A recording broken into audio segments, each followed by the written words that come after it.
Fala galerinha, beleza com vocês? Hoje a gente voltou já tão rápido que você nem esperava. Esse vídeo apareceu de surpresa na sua timeline porque você estava esperando, sei lá, ele aparecer daqui 3 meses quando o anão tivesse cansado e falado: não, hoje eu vou gravar e hoje vai ser um dia diferente, vai ser uma semana diferente, hoje eu vou conseguir postar vídeo e etc. Talvez esse vídeo também só saia daqui 3 meses, não sei. Mas enfim, galera, é isso aí, a gente voltou com o argumento zero e eu gostei do formato, gostei de falar com vocês, gostei de ficar aqui várias e várias horas falando porque eu amo falar, né? E eu fico muito feliz dos últimos comentários do último vídeo. De verdade, galera, vocês são um amor. Muito obrigado, de verdade. Queria falar pra vocês que, se na última vez a gente falou bem de alguma coisa, nessa vez a gente vai falar mal, porque não ia. Pelo título do vídeo, você pode esperar uma coisa assim. O que tem a ver? Mas eu vou explicar pra vocês que tem tudo a ver com o assunto que a gente vai falar hoje, que é sobre o gênero cinematográfico filmes cristãos. Eu sou um cara que não gosto de filmes cristãos, aquele gênero cristão de Deus não está morto, Quarto de Guerra, Cabana, Desafiando Gigantes. Todos esses filmes aí eu acho horrível, acho ruim. A gente inclusive foi chamado para sessões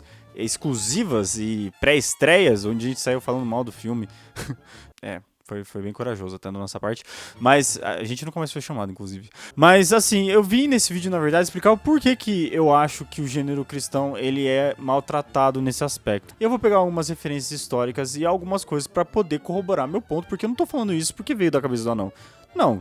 Algumas coisas são vozes da minha cabeça, eu tenho certeza disso. Mas outras foram porque são coisas que eu li, foi coisas que eu fui atrás e tal, de pessoas que fizeram a história bíblica ou aquilo que é o poder de Deus e tudo que ele ensina através das escrituras de uma maneira muito mais bem feita, de um louvor que era muito mais plausível, realmente, porque você olha e você aplaude de pé a igreja, porque é maravilhoso. Você deve estar se perguntando também, nossa, mas os caras tá crente, né? Meu Deus, já 2 vídeos seguidos sobre cristão, o que aconteceu com o argumento zero zoeiro? Eu gosto de falar sobre esse assunto, quero falar bastante e ajuda a minha fé também. Então, por isso que eu tô falando, compartilhando com vocês isso. Vamos começar o seguinte, vamos começar pensando assim, todo gênero cinematográfico, ele nasce de algo, ele nasce de uma consequência de filmes que estão sendo feitos em determinado período de uma determinada maneira. Então, se a gente pega o filme cristão, ele vai ter uma fórmula, assim como qualquer, sei lá, filme de super-herói, por exemplo, vai ter uma fórmula. O herói ele vai ter a sua origem, ele vai treinar, ele vai passar por desafios e ele vai enfrentar o vilão e ele vai vencer na maioria das vezes. Ou sei lá, se for tipo no Guerra Infinita, você vai achar que ele perdeu por um tempo, mas pra descobrir no ano seguinte que na verdade não, ele vai vencer porque ele é um herói. No filme cristão é o mesmo esquema. A gente tem lá um protagonista que ele vai sofrer alguma coisa que vai provar a fé dele e aí ele vai ter um encontro com Deus e aí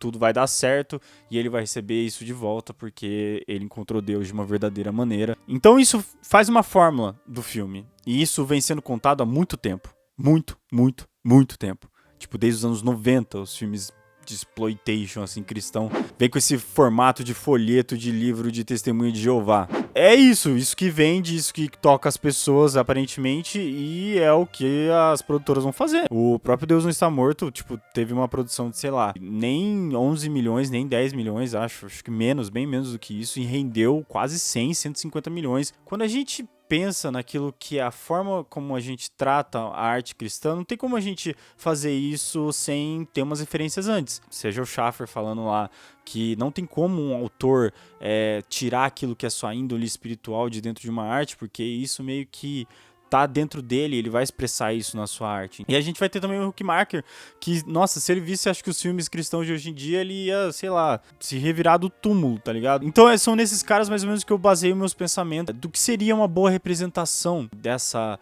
vibe de contar histórias cristãs. E aí você tá me perguntando, tá, beleza, não, você tá falando pra caramba, mas você não falou do Rembrandt agora que tá no título do vídeo. Como assim? Calma. O Rembrandt, pra mim, e pro Huckmacher também, ele foi um dos caras que mais conseguiu pegar a vibe daquilo que era a Bíblia e aquilo que era a contação de história cristã e colocar de uma maneira assim...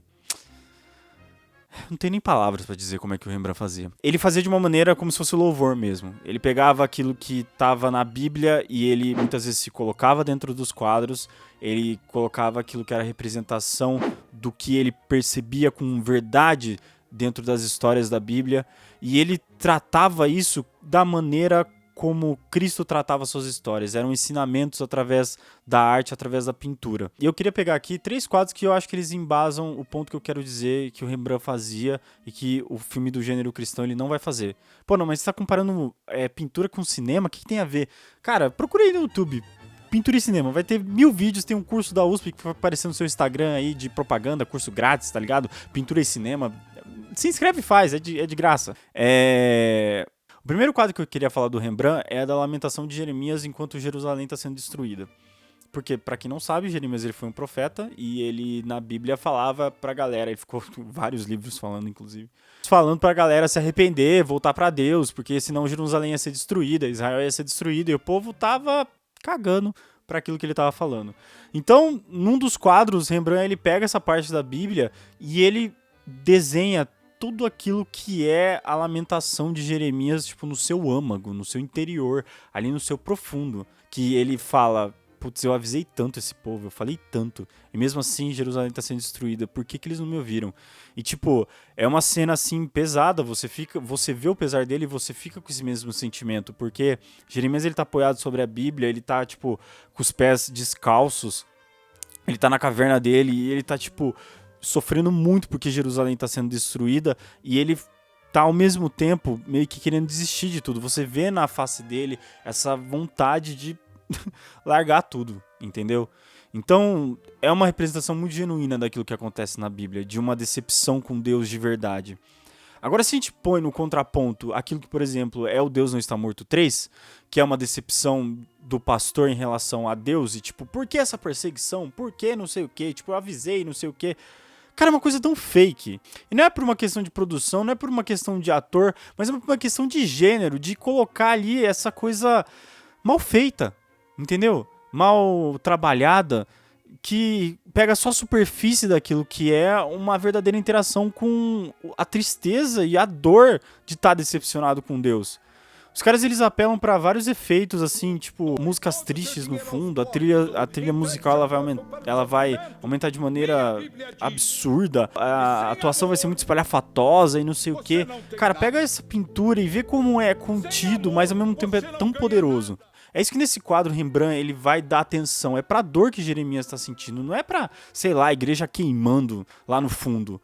É pra dor do personagem em si.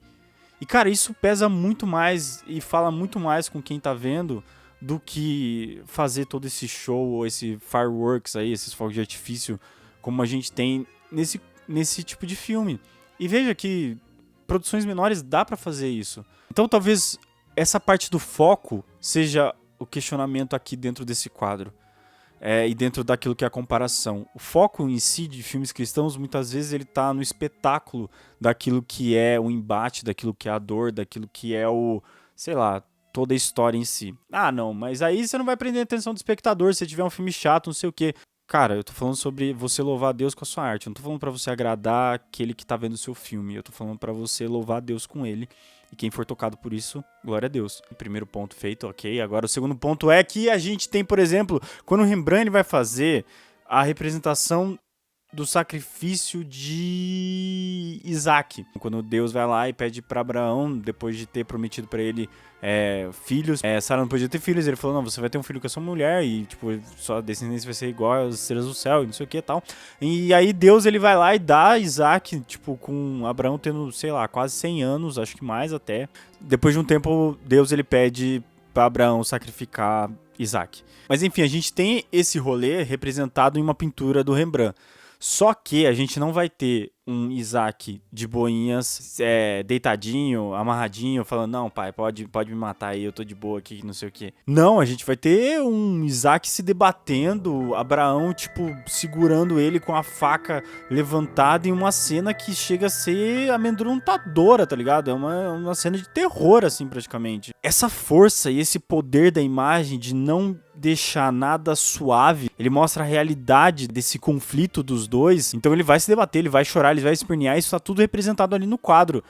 Agora, quando a gente vai ter um conflito dentro de um filme cristão, por exemplo, a gente tem as coisas maquiadas e suavizadas de uma maneira tosca no sentido mais puro da palavra, porque, cara, a gente não vai ter nada que seja gore, nada que seja muito gráfico, nada que seja, sei lá, até palavrão não vai ter, digamos assim. Por quê? Porque tem essa maquiagem daquilo que não pode aparecer em um filme cristão. Enfim, acho que é errado representar isso. Tipo, isso tá na vida de um cristão. Isso acontece muitas vezes. E não é maquiado, não é fake. A gente tem, por exemplo, a Cabana, onde tem um pai que ele vai perder sua filha e tal. E, cara, desculpa. A cena dele tendo a revolta com Deus e sendo tratado dentro da caverna, ou até mesmo no jardim, é muito mal feito em termos de cinema em si, sabe? É um teatrão filmado, praticamente. Então, sério, falta muito dessa veracidade que Rembrandt ele colocava nas suas pinturas pra deixar o filme com um peso maior. Sinceramente, isso não tem praticamente nenhum filme cristão. A gente vai ter muito mais peso e muito mais veracidade em filmes que não são cristãos, mas que têm uma vibe de mensagem cristã. A gente tá numa época em que a influência cristã ela foi tão grande que isso vai estar reverberando em quase todos os aspectos, em quase todos os lugares, em várias formas de você fazer filme, fazer arte e etc. Eu falei de Umbrella Academy semana passada. Tem referências bíblicas. Mas enfim, essa questão da veracidade e do peso perde muito. Tinha muito nas pinturas de Rembrandt. Mas no filme do gênero cristão, infelizmente, isso é deixado de lado para poder novamente se enquadrar em uma fórmula, em um gênero. Na própria palavra e no próprio quadro, a gente vai ter a salvação sendo apresentada ali. A gente tem o conflito e o clímax de uma forma muito intensa, mas depois a gente já tem a salvação e a gente aceita isso de maneira plausível, porque foi mostrado de uma maneira que tem veracidade, que tem peso. Então por isso que não cai fraco, não cai oco, digamos assim. Tem uma profundidade nesse aspecto. E o terceiro ponto que Rembrandt, como diretor de cinema, ia agregar muito naquilo que é seus filmes, seria com certeza colocar uma visão própria daquilo que na verdade já são histórias contadas pela Bíblia. Porque a gente tem muito filme cristão que vai recontar parábolas de uma maneira moderna, ou com uma roupagem moderna, assim, sabe? Mas ele vai perder muito, porque, sei lá, ele fica muito preso ao material original e aí acaba sendo quase uma cópia e a adaptação fica totalmente falha. A gente vai ter também isso no filme do Paulo, que vai contar de maneira muito literária aquilo que estava acontecendo com o Paulo. Fica muito estranho e fica muito mal atuado muitas vezes. E a maneira como ele escolhe colocar esse empoderamento de Paulo, esse crescimento e aquilo que é a sabedoria dele, cara, é totalmente nada a ver, não faz sentido naquilo que é o contar da história em si, sabe? Vai se perdendo em vários pontos. Quando você deixa Paulo lá na prisão falando com Lucas, e aí pra ter uma voz de autoridade que Paulo quer pôr, ele coloca uma luz dura e tipo a câmera mostra Paulo de baixo pra cima, como se tivesse muita autoridade, não sei o quê. Cara, tipo, não, do nada isso acontece. É uma mudança, assim, que você fica... Isso tá estranho, tá esquisito. Não é bem assim. Não conversa como um todo. E Rembrandt não. Rembrandt, ele fazia isso, cara, de uma maneira, assim, ó, assertiva demais. A gente tem a parábola, por exemplo, das riquezas, que quando Jesus fala que seria mais fácil um camelo passar pelo buraquinho de uma agulha do que um rico entrar no céu... Rembrandt ele vai pintar isso e ele vai colocar todo um contexto naquilo que é o entendimento dessa palavra. A gente vai ter uma pessoa que tem uma feição nobre, que tem roupas nobres, que ela tá toda cercada de livros, que ela tem conhecimento e que ela tá buscando entender como faz sentido essa palavra, como que um camelo pode passar por essa agulha que eu tô observando, mas um rico não pode entrar no céu. Qual o sentido nisso, sabe? E você vê toda a angústia dele pensar e dele tentar decifrar esse mistério, porque ele é rico e ele não tem o entendimento disso. Ele não necessariamente, apesar de tudo aquilo que ele é fariseu, de que ele tem conhecimento da palavra, etc., ele fica encafifado e ele não vai ter resposta. Porque tudo aquilo que está em volta dele não é a verdadeira relação com Deus, não é a verdadeira relação com Cristo. Tudo isso é idolatria dele mesmo. E ele fica preso nisso, nesse mistério, nesse enigma. E tudo é muito bem colocado nesse aspecto, porque a gente tem só a luz de uma vela, e aí a gente tem toda a penumbra em volta do quarto, e a gente tem o foco dentro dessa cena e do questionamento de novo. Então Rembrandt ele conseguia construir esse universo que era muito coeso e que mostrava a visão dele de uma palavra e de uma parábola assim, que não necessariamente estava com os detalhes escritos na Bíblia, e ele põe a sua própria visão de uma maneira muito acertada, sabe? Então, o gênero cristão na pintura, quando Rembrandt tratava ela, realmente é algo de se aplaudir e de se dizer, meu Deus, isso é muito da hora. E agora o que a gente vem ver no cinema nos últimos tempos é o que o Huckmacher ele vai falar lá nos anos 60 ainda, sabe? que Cristo e toda a história da Bíblia se tornou nada mais do que ilustrações infantis para você colocar numa sala de ensinamento infantil. Então, onde foi parar todo esse tratamento? Onde foi parar todo esse cuidado? Onde foi parar todo esse louvor? Se perdeu em uma coisa que tem que ser entregue porque, sei lá, o gênero demanda ou a sociedade demanda nesse aspecto, e aquilo que é o exaltar e glorificar a vinda de Cristo e aquilo que ele pode fazer e toda a transformação que ele tem na vida das pessoas, ele acaba sendo puxado para baixo por causa de uma certa maneira de se fazer filmes e de um certo padrão e uma certa fórmula. Então você, mesmo sendo cristão, querendo defender filmes cristãos, dizendo que ele, sim, pode salvar vidas e etc., eu não discordo, eu respeito sua opinião, acho certo sim. Mas você defender ele como arte de louvor, aí eu acho que tem que dar uma repensada. Porque Schaffer mesmo ele vai falar assim, a arte ela não é necessariamente evangelista, a arte não é esse o primeiro ponto em que você faz arte. O primeiro ponto de se fazer arte é o louvor. Quando Deus ele vai colocar na mão dos artesãos aquilo que é arte em si, você vai ver que é para louvor em primeiro aspecto, não é para evangelismo. Citado na Bíblia, a gente vai ter isso mais ou menos ali quando foi instituído o tabernáculo e aquilo que eram as vestimentas sacerdotais, onde ele define para Moisés como deveria ser as vestimentas sacerdotais dos caras que iam até o tabernáculo, os caras que entravam além do véu. Ele vai falar que as vestimentas dos sacerdotes deveriam ter romãs pintadas na sua base. Ele coloca romãs azuis, e tipo, não existe romã azul na natureza. E azul também é uma cor extremamente difícil de você conseguir ter na natureza. E é aí que a gente vê que aquele momento é para louvor, não é para evangelismo. Então talvez a gente tenha que pensar o filme cristão mais nesse aspecto e tirar ele um pouco mais desse lado da fórmula e colocar ele mais naquilo que é o louvor do que deixar ele como tá e continuar incentivando esse tipo de coisa e dizendo, não, é maravilhoso, foi feito pra Deus, já é incrível. Não é bem assim. Mas enfim, meu desejo é que Rembrandt estivesse vivo até hoje e estivesse fazendo filme, ia ser incrível, inclusive os filmes dele. E se você curtiu o vídeo, se você curtiu essa nossa discussão aqui, se você discorda de mim, você pode falar, não, você é um babaca, não tem nada a ver, filme cristão é bom sim, você é muito chato que não sei o que. Coloca aí também. Eu vou querer falar com vocês, eu respondo os comentários, eu dou like, eu gosto quando vocês comentam, tipo, eu fico feliz de verdade quando vocês comentam. Assim, tipo, faz meu dia, falando a verdade. Então deixe seus comentários, já se inscreve no canal, porque, como eu falei, eu vou tentar fazer mais vídeos. Esse daqui acho que ficou mais de 10 minutos, eu espero.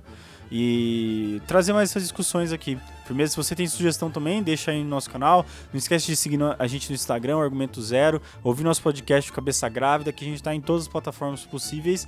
E também a gente tá lá para responder vocês, ok? Galera, valeu.